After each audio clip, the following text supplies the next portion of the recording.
Ça. Bon, oui, donc je pense cela peut vous donner une idée un peu de la façon dont nous avons pensé l'éco-village. En fait, l'on regarde cela, on a l'impression que c'est chic. Et ce n'est pas qu'une impression, c'est vraiment chic. Mais on a utilisé uniquement des matériaux locaux. Vous pouvez voir même que la toiture, il s'agit de la paille et tout. Vous voyez le bambou, vous voyez de la terre et tout. Donc, bon, voici ce que nous pouvons présenter à peu près par rapport un peu au concept. D'accord, Madame Geraldo, merci beaucoup pour votre vidéo et propos aussi. Nous revenons à vous, Monsieur Nouyet. Vous qui avez travaillé aussi bien au Cameroun qu'au Togo, pouvez-vous nous dire si le concept est différent suivant le pays et quelle est la perception de la population? Ok, merci de me passer de nouveau la parole.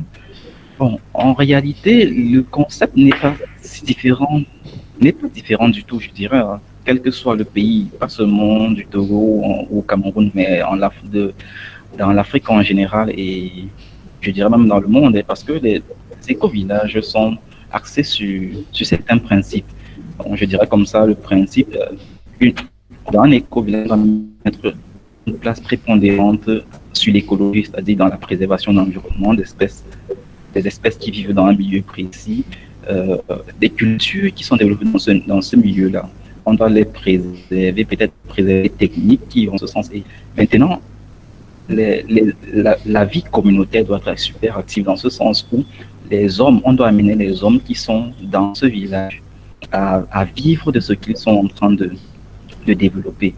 C'est-à-dire que lorsqu'on prend une activité comme telle que l'agriculture, si on a décidé par exemple que l'éco-village doit se tourner sur cette technique d'agriculture, on doit pouvoir apporter des techniques peut-être améliorées, je dirais plutôt, pour qu'ils puissent se développer dans ce sens-là.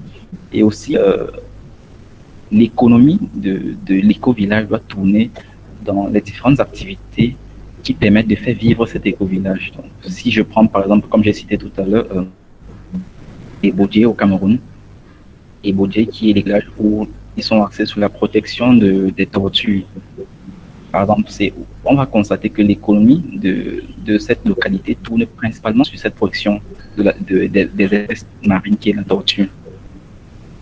Et en termes de construction écologique, que ce soit au Togo, au Cameroun ou en Afrique du Nord, on va remarquer que les matériaux de construction utilisés sont beaucoup plus matériaux localement disponibles et qui préservent aussi l'environnement, tels que la terre,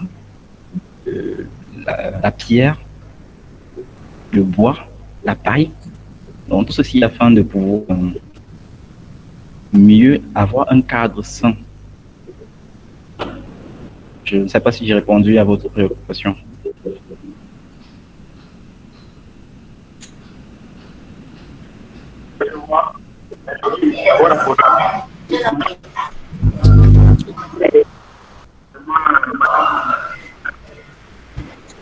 Quel rôle joue l'ordre dans le développement communal? Ou je dirais, devrait jouer l'ordre plutôt.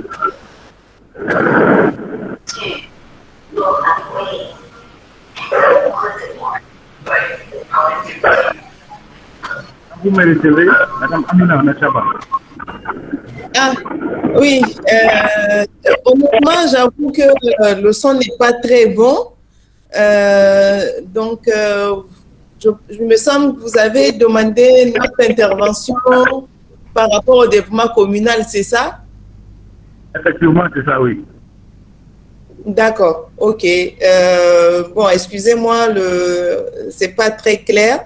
Avant de répondre à cela, je voudrais peut-être rebondir un peu sur ce que Madame Farida a dit tout à l'heure et par rapport à sa vidéo aussi. Alors, déjà, le terme de village aujourd'hui, je pense que on est peut-être sur des intérêts qui sont un peu un peu divergents, si je peux le dire ainsi. C'est-à-dire, on a le privé qui initie des opérations qui peuvent être des opérations économiques, à visée économique, et des opérations qui sont lancées par l'État et qui sont un intérêt, je peux dire, un intérêt d'ordre général et qui visent le bien-être des populations. Donc, dans le cas togolais, par exemple, j'avais dit que l'objectif, c'était donc le maintien de la biodiversité et puis l'utilisation donc de l'énergie renouvelable. Et dans les éco-villages, tout à l'heure, j'ai vu dans la vidéo de Madame Farida des voitures. Ça m'a tiqué parce que l'objectif aussi de l'éco-village, comme on l'a dit, c'est de réduire les gaz à effet de serre. Donc, c'est plutôt de limiter en réalité l'utilisation des voitures, sauf si ce sont des voitures électriques. Et comme elle l'a rappelé tout à l'heure, les villes intelligentes. Donc, c'est vraiment d'amener les personnes soit à développer comme mode de déplacement, soit la marche, ou bien des modes qui permettent donc de réduire vraiment l'émission de gaz à effet de serre, donc de plutôt tendre vers les modes de transport en commun. Mais ici, ce mode de transport n'étant pas développé, donc l'idée, c'est vraiment de tendre dans les éco-villages vers les moyens de déplacement doux et d'augmenter donc la couverture végétale. Maintenant, entre villes durables et éco-villages, il faut savoir que éco-villages, nous sommes quand même sur des entités assez restreintes en tant qu'établissement humain, alors que sur la durable, nous sommes déjà sur des entités beaucoup plus importantes, des matières à réflexion beaucoup plus importantes. Donc aujourd'hui, pour la question de la ville durable, par exemple, il s'agit notamment d'avoir des bâtiments économes en énergie, de pouvoir faire effectivement de la gestion des eaux pluviales, de pouvoir les gérer entre guillemets au niveau de la parcelle, si on peut le dire ainsi, c'est-à-dire qu'on ne privilégie plus l'évacuation des eaux pluviales vers d'autres exutoires, mais si possible, si on peut privilégier l'infiltration des eaux pluviales sur place, c'est tant mieux dans la ville durable. Donc, pour moi, la ville, l'éco-village, en réalité, c'est des établissements humains qui sont quand même qui visent un objectif, certes, qui est c'est l'environnement avant tout, la préservation de l'environnement avant tout, mais le problème au niveau de la ville est beaucoup plus important au sein d'un éco-village. Quasiment, on peut créer un éco-village et déjà mettre les bases de l'éco-village, les mettre en œuvre.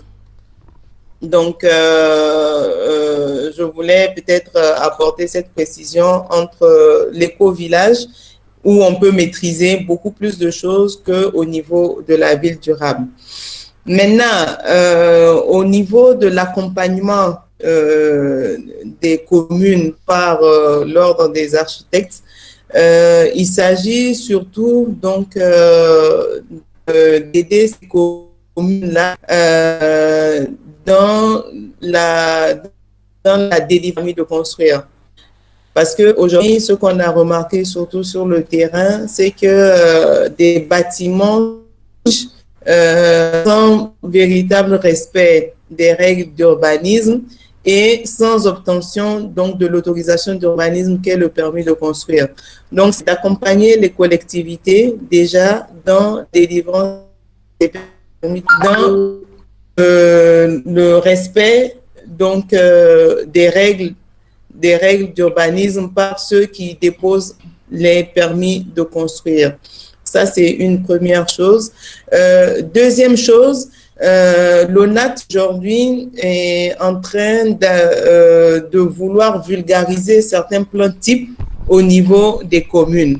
C'est-à-dire que, par exemple, pour une réalisation de 10 millions, enfin de 5 ou 10 millions, par exemple, la personne peut avoir accès à des plans types au niveau des communes qui lui permettent quand même d'avoir un bâtiment esthétique, un bâtiment qui respecte un certain nombre de normes et d'être en cohérence avec la vision donc de la commune. Donc aujourd'hui, l'ONAT est en train de travailler avec ces collectivités locales-là pour les accompagner dans la vulgarisation de ces plans types.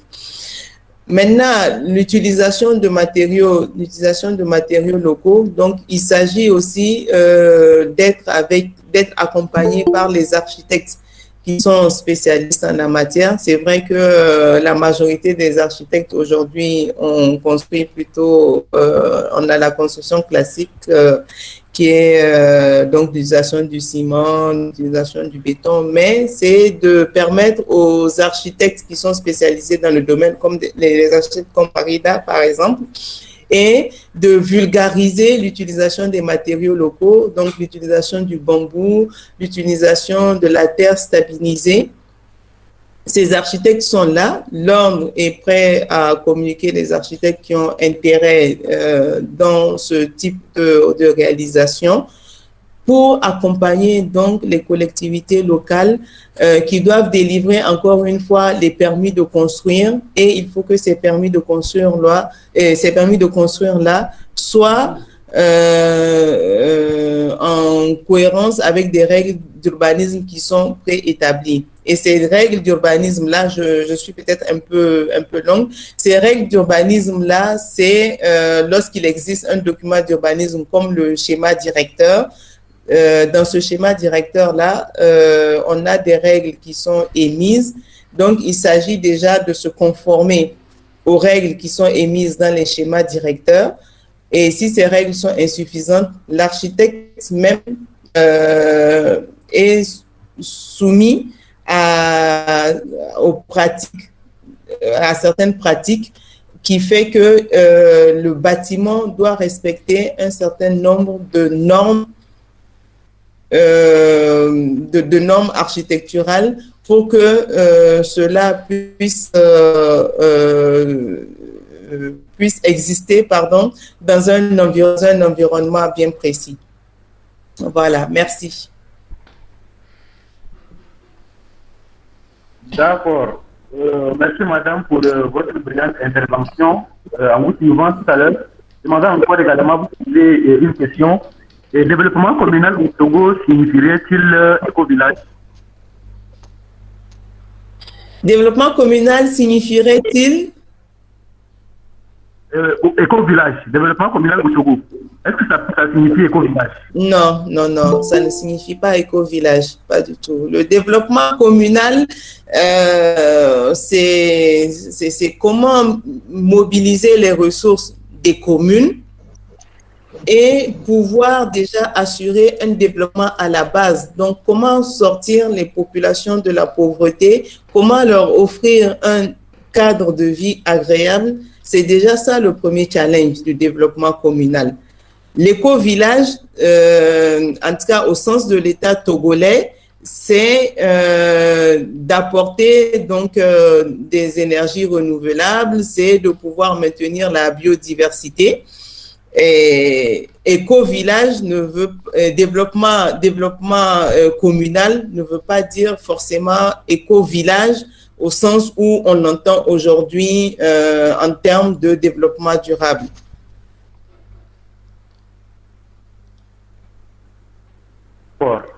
D'accord, merci bien madame. Et nous profitons également, nous rappelons que nous sommes également arrivés au terme de l'intervention et de nos panélistes. Donc nous profitons également pour vous poser la question de monsieur Bovis qui vous a laissé une question là. Il demande à travers les exemples que vous avez exposés, il est à dire que les projets de village déjà implantés au Togo à travers les 3 axes que vous avez énoncés, sont d'initiatives publiques. Bon, je crois que c'est un complément.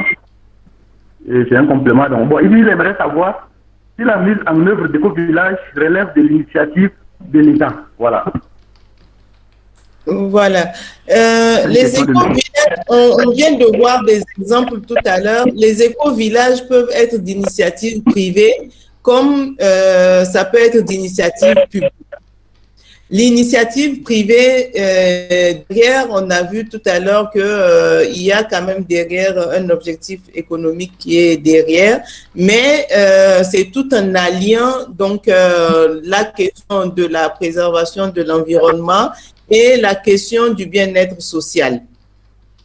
Quand c'est une initiative publique, l'État mise surtout sur la question sociale et la question de préservation de l'environnement.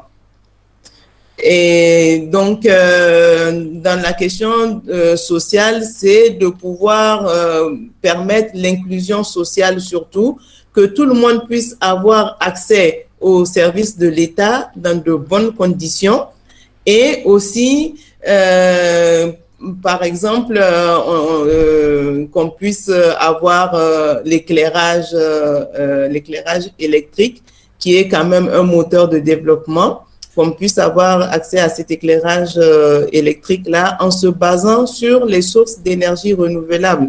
Donc, au Togo, on a pris l'option de développer, par exemple, les panneaux solaires. L'électrification aujourd'hui dans les éco-villages sont essentiellement basées sur l'utilisation de panneaux solaires.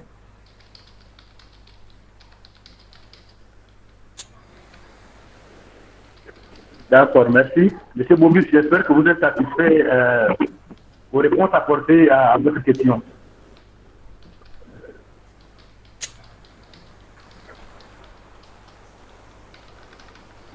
Nous évoluons toujours. Nous avons également une autre question pour M. Nouyet. Voilà. De la part toujours de M. Bobis, il dit est-ce à dire que le modèle d'éco-village au Cameroun est induit par l'attractivité du lieu?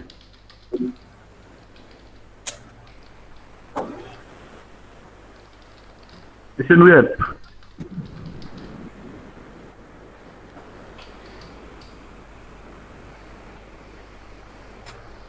Monsieur Nouyet, vous nous entendez?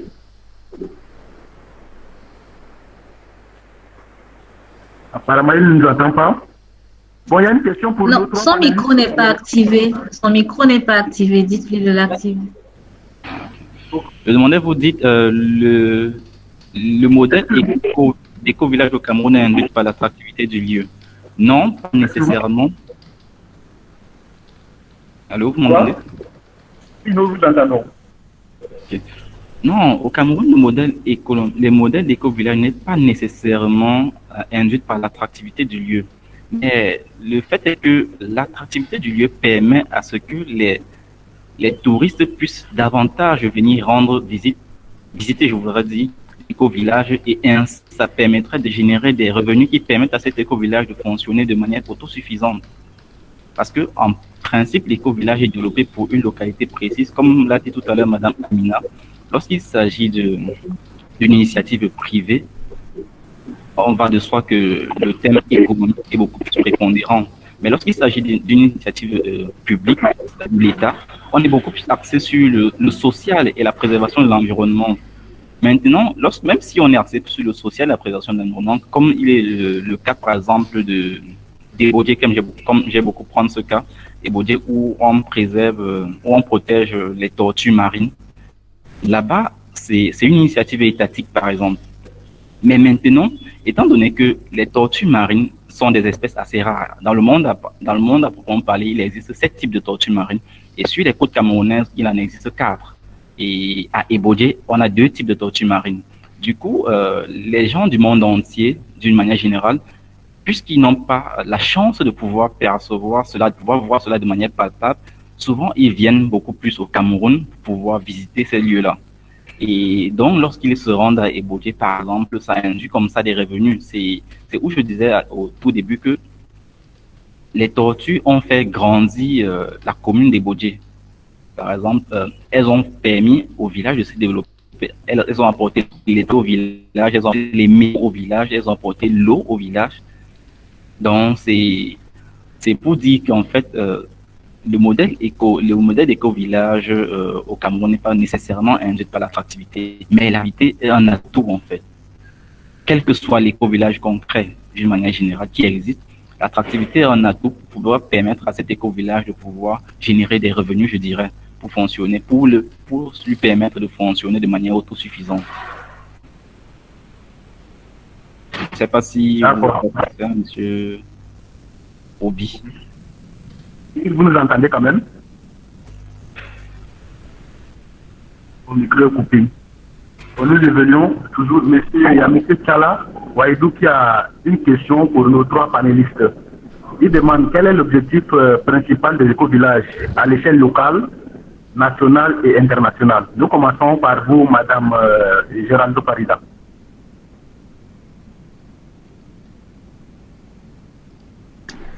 Merci pour la question. Bon, l'objectif principal même de l'éco-village, c'est de pouvoir mettre le bien-être de la population, de créer un milieu harmonieux. Et même quand on décompose éco-village, on voit écologie, écologie environnement, village, un lieu qui regroupe une communauté. Donc, souvent, l'on touche d'abord le niveau écologique, je dirais, c'est-à-dire l'aménagement du territoire, les constructions, la gestion de l'eau, l'agriculture, la gestion des déchets, la gestion des énergies renouvelables. Et aussi le côté économique, comme j'en avais parlé, puis le côté social. Mais quand on voit ça, c'est sur le plan local. Quand on parle du local, donc de la commune, et quand on voit à l'échelle nationale, il est évident que, par exemple, si l'on prend Togo, après avoir eu affaire à la création des communes, il est important de développer ces différents points pour qu'ensemble le pays puisse aussi se développer.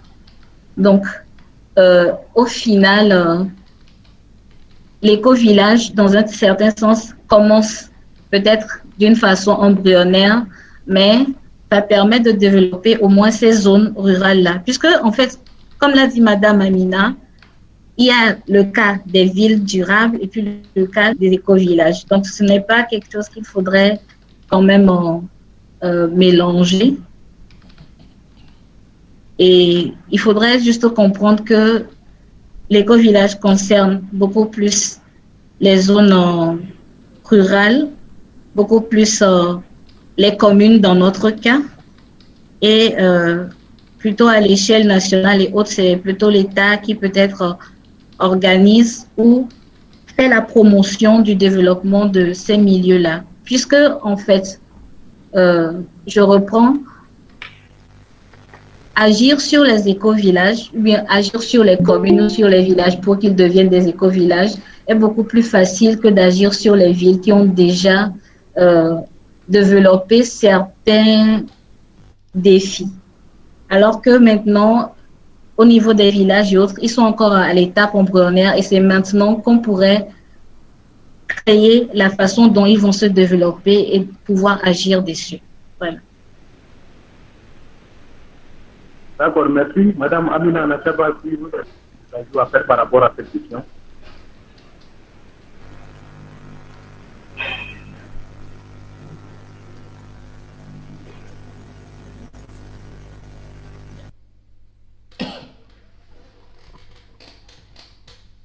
Madame Amina, votre micro est coupé là.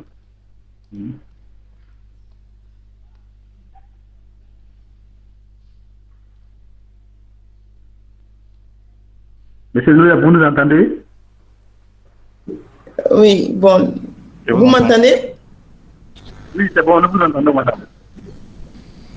Oui, donc la question c'était l'intérêt donc de l'éco-village à l'échelle locale, nationale et internationale, c'est ça? C'est l'objectif principal. Oui. Alors, oui, c'est-à-dire que à l'échelle locale déjà, je pense qu'il y a un fort impact sur le social et la préservation de l'environnement. Donc, aujourd'hui, c'est de permettre au niveau des populations, de leur permettre d'exercer leur activité tout en permettant la préservation de l'environnement. Lorsque on parle de pratiques agricoles, c'est comment avoir une agriculture durable qui permette d'avoir de la production, mais en même temps, il faut penser à donc ne pas utiliser des engrais chimiques qui vont, par exemple, détruire l'environnement, qui vont détruire la biodiversité. Donc, à l'échelle nationale et à l'échelle locale, c'est vraiment de pouvoir avoir donc une vie sociale qui est respectueuse donc de la préservation de l'environnement, la préservation des espaces en eau, parce que voilà, aujourd'hui les problèmes qu'on a en ville, il ne faut pas que dans les villages que ces problèmes qu'on puisse les transposer dans les villages. Donc, c'est déjà dès peut-être le départ, comme le disait Madame Farida, dans ces établissements embryonnaires-là, c'est de pouvoir fixer donc les termes de développement durable. Tout à l'heure, dans l'exemple du Cameroun, on parlait de la préservation donc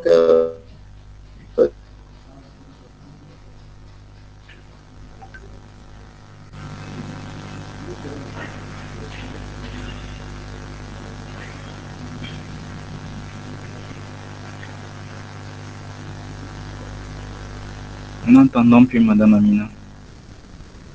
Amina. Il y a des connexions.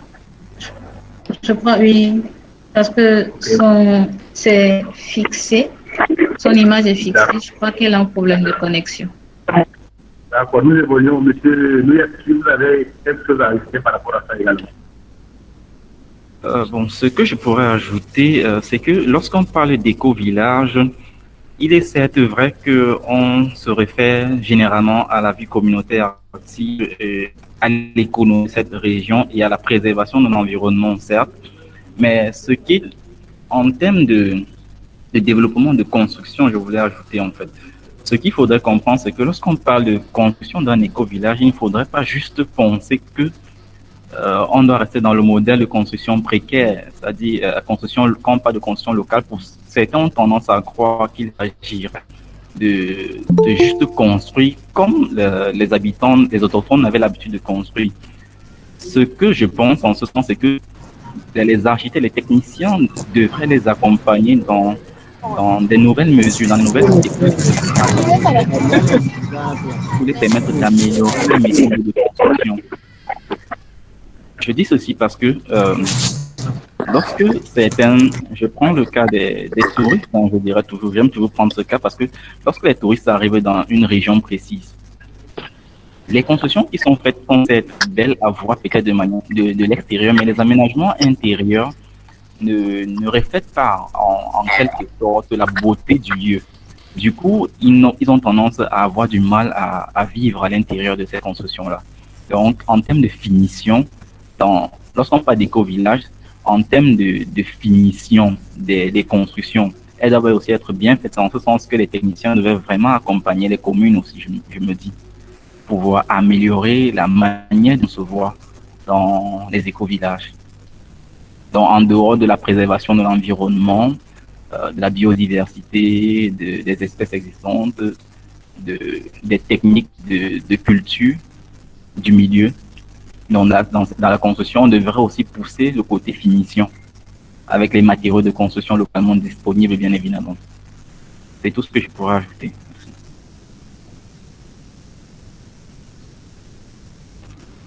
Bon.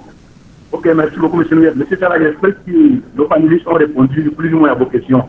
Vous êtes satisfait, n'est-ce pas? Nous allons toujours continuer avec les questions qui sont toujours adressées à nos invités. Il y a M. Adjoui Komi.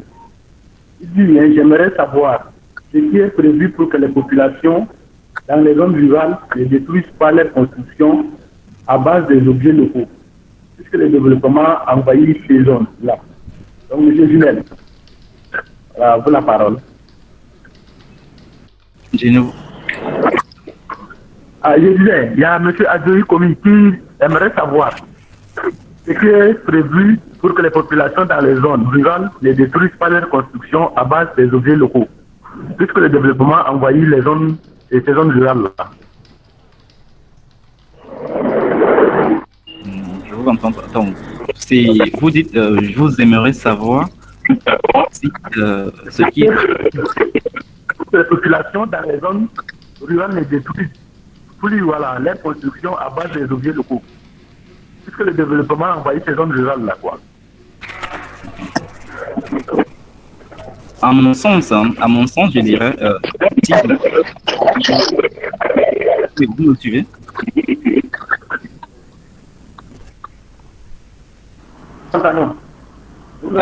Question bon endroit de Madame Farida. Allô? Une question à mon niveau. Bon, en fait, je pense que par rapport à la question de M.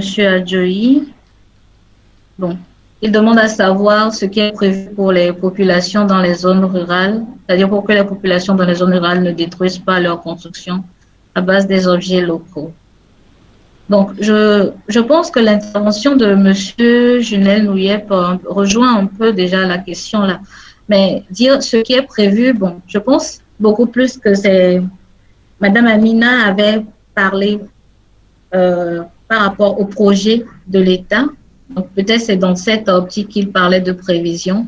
Mais dans mon sens, si je ne pense pas État, je dirais que le fait de vouloir même encourager les éco-villages, c'est déjà une action qui montre qu'on veut préserver les objets locaux, les matériaux locaux, les constructions à base de matériaux locaux, puisque le principe, quand même, est de pouvoir conserver l'histoire de la zone, d'utiliser les matériaux de la zone afin qu'ils s'intègrent correctement dans l'environnement. Donc, à mon sens, tout simplement, le fait de vouloir construire ou bien de lancer le concept d'éco-village, même si les cas sont quand même spécifiques, suivant chaque localité. En matière de construction, le principe est tout simplement d'utiliser les matériaux qui sont dans la zone. Et ce sont, je crois bien, ces genres de prévisions que l'on fait.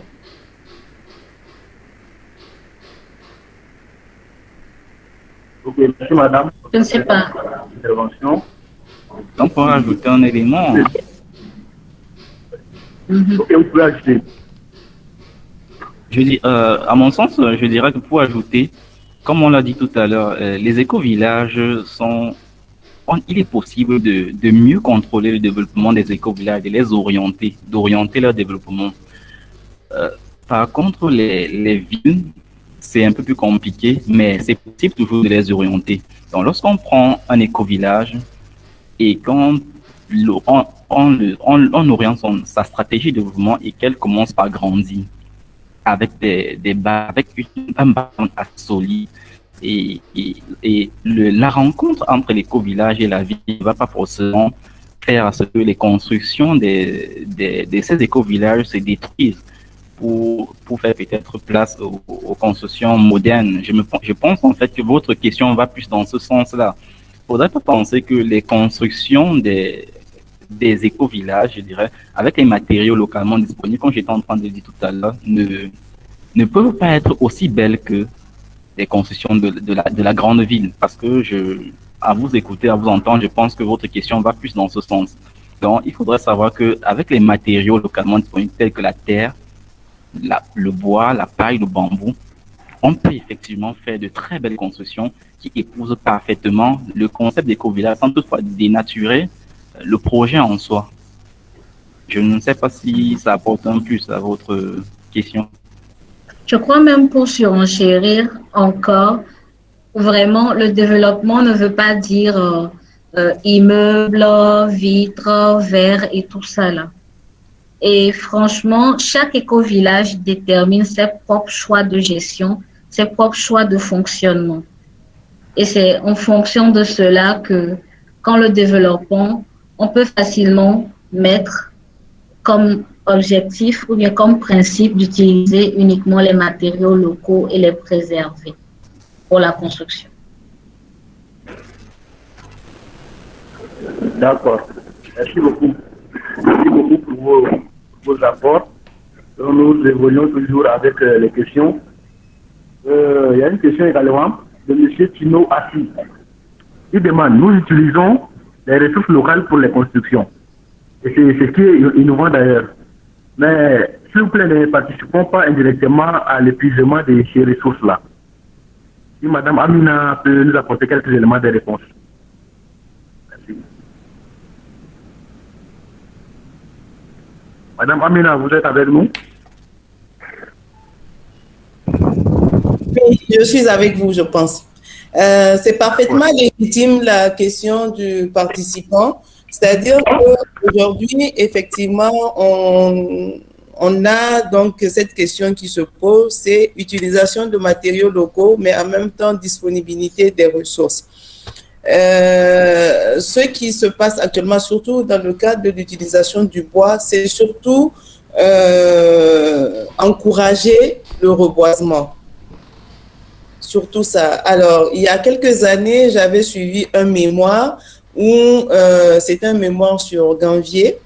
Et dans l'analyse, il était question que à l'époque, les gens construisaient avec le bois parce qu'il y avait une forêt qui était à côté de la lagune. À côté du lac, pardon, je pense que c'est à côté du lac.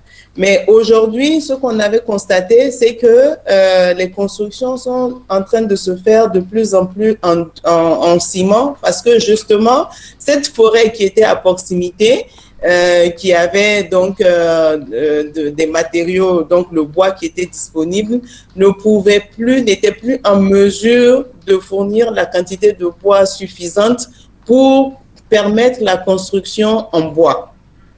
Donc, si je ramène cet exemple à nos éco-villages, c'est effectivement éco-village, oui, c'est vrai, utilisation de la paille, oui, utilisation du bois, utilisation de la terre, mais encore faudrait-il que ces matériaux-là soient disponibles à proximité. Donc, dans un premier temps, il s'agit vraiment de promouvoir donc le reboisement, de promouvoir la revégétalisation donc de certains espaces qui vont être des espaces à vocation forestière uniquement. La disponibilité donc de la ressource en eau. Quand nous parlons de la préservation des espaces en eau, c'est ne pas aller faire des constructions dans des espaces qui sont censés être des espaces d'eau, qui sont censés être des cours d'eau.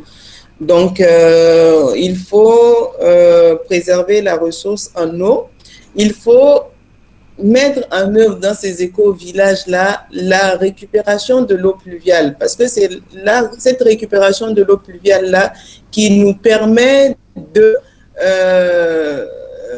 comment je peux dire, qui permet de, alors le mot m'échappe, de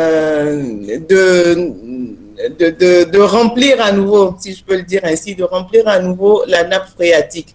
Donc, il faudrait favoriser l'écoulement des eaux donc, sur le site, la réutilisation de l'eau pluviale donc limiterait forcément d'aller chercher, d'aller peut-être d'avoir peut-être à demander que la TDE, en tout cas dans le cas de Togolais, qu'on ait la TDE qui soit à proximité. Et donc, si on fait des forages, par exemple, le fait que la nappe phréatique se recharge au fil des saisons, donc ça permet, entre guillemets, de ne pas gaspiller notre ressource en eau. Donc ça, c'est, donc j'avais parlé de reboisement. Donc la réutilisation donc de la ressource en eau lors des phénomènes pluvieux et l'utilisation de la terre. On a parlé de l'utilisation de la terre. C'est vrai que de plus en plus, on a du mal à avoir de la bonne terre qui puisse nous permettre donc de faire ces réalisations de bâtiments en terre. Dans le cas du Togo, nous avons le CCL qui développe de nouvelles techniques de construction en terre. Donc, on a l'utilisation de la terre, mais on a la terre stabilisée, ce qu'on appelle la terre stabilisée. Il s'agit de pouvoir mettre donc une certaine quantité de ciment et permettre donc d'avoir, comme son nom l'indique, des briques de terre stabilisées qui viendraient remplacer l'argile qui est le lien naturel. Et au lieu de l'argile, on aura donc du ciment qui va venir donc permettre à cette brique de terre stabilisée là de remplir donc un certain, d'avoir certaines propriétés qui va permettre de garantir quand même la propriété initiale de la terre. Donc, mon intervention donc porte sur ces trois aspects-là en termes donc de préservation de la ressource locale, donc reboisement, préservation de la ressource en eau, et de la ressource en eau et utilisation de nouvelles techniques pour permettre donc d'avoir l'utilisation, une meilleure utilisation donc de la terre comme matériau de base. Merci. D'accord, merci beaucoup Madame Nassaba. Nous profitons également avec la dernière question qui a été posée par Monsieur Innocent Mboulou. Il demande comment se gèrent les questions de croissance démographique dans les concepts d'éco-village et de villes durables. Si l'on part du principe que c'est la pression démographique qui est l'une des causes de dégradation de l'environnement en milieu bâti. Donc, Monsieur Amina, en quelques minutes, vous pouvez répondre à cette question-là, puisque nous avons dépassé le temps qui nous a été accordé. Voilà, merci. D'accord, bon, je vais aller rapidement. Donc déjà, tout à l'heure, c'est pour ça que tout à l'heure, dès le départ, j'ai voulu qu'on sépare bien la question de l'éco-village de la question de la ville durable. Parce que effectivement, la ville durable, donc on a la question donc de la croissance démographique, effectivement, qui fait que on a aujourd'hui un empiètement sur les espaces à préserver. Et la ville durable promeut la densité. Aujourd'hui, cette densité des villes qui est remise en cause par la question sanitaire qu'on vit aujourd'hui, la question de la COVID qu'on vit aujourd'hui, est-ce que la densité est la meilleure façon d'urbaniser nos villes? Donc ça reste des questionnements. L'éco-village tend à faire une ville, je dirais pas ville, mais à faire des espaces ruraux qui vont être des espaces inclusifs, qui vont être des lieux de production respectant donc l'environnement. Et dans mon intervention, je disais qu'il s'agit dans ces éco-villages-là déjà, qui sont des établissements embryonnaires, d'inculquer donc la notion de préservation de l'environnement. C'est vrai, l'éco-village forcément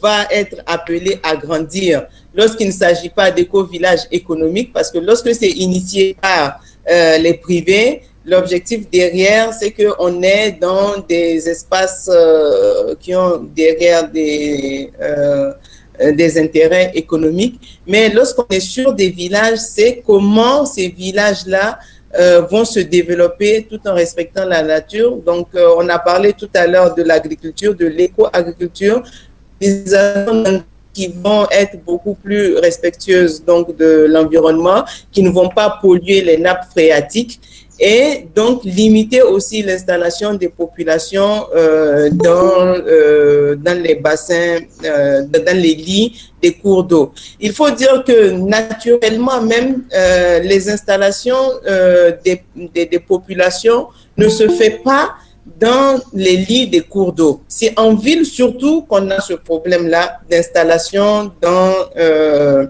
les lits des cours d'eau, dans les espaces qui sont des espaces inondables, lorsque le lit occupe lorsque les cours d'eau occupent leur espace majeur. Donc, cette question démographique-là, pour moi, elle est à deux échelles. Une évolution modérée dans les éco-villages, alors que dans les espaces urbains, la croissance démographique est beaucoup plus forte et la problématique est autre que celle dans les éco-villages. Merci. Merci beaucoup, madame. Merci pour vos apports. Merci absolument également pour vos apports. Merci vraiment très intéressant. Dans la réunion aujourd'hui, nous avons discuté pour les fins et au village et développement communal. Donc, dans un premier temps, nous avons accueilli une invitée surprise. Il s'agit de madame Ola Tokunbo Tigre, qui est la promotrice du centre de Livingstone Ressource Center, et elle a créé un nouveau village situé à 30 km dans la localité d'Anvier au nord de Lomé. Donc c'est un complexe hôtelier dénommé Livingstone. Nous avons également accueilli madame Essie Farida Geraldo, qui est également éco-architecte et urbaniste, CEO d'Archidar et présidente fondatrice de la YAC Togo. Et nous avons également accueilli M. Nouyet Tituinel, éco-architecte, architecte associé à Archidar Cameroun, et enfin Mme Aïnikoy Nachaba Amina, qui est également architecte urbaniste, et CEO d'AAU et représentante de l'ONAC, entendu Ordre national des architectes du Togo. Merci à tout le monde d'avoir participé. Nous avons dépassé largement de 30 minutes, je crois, tant que nous a été accordé. Donc, merci à tout le monde d'avoir participé à ce panel et sur ce, je vous souhaite une bonne journée à tout le monde. Merci bien. Merci. Merci, au revoir.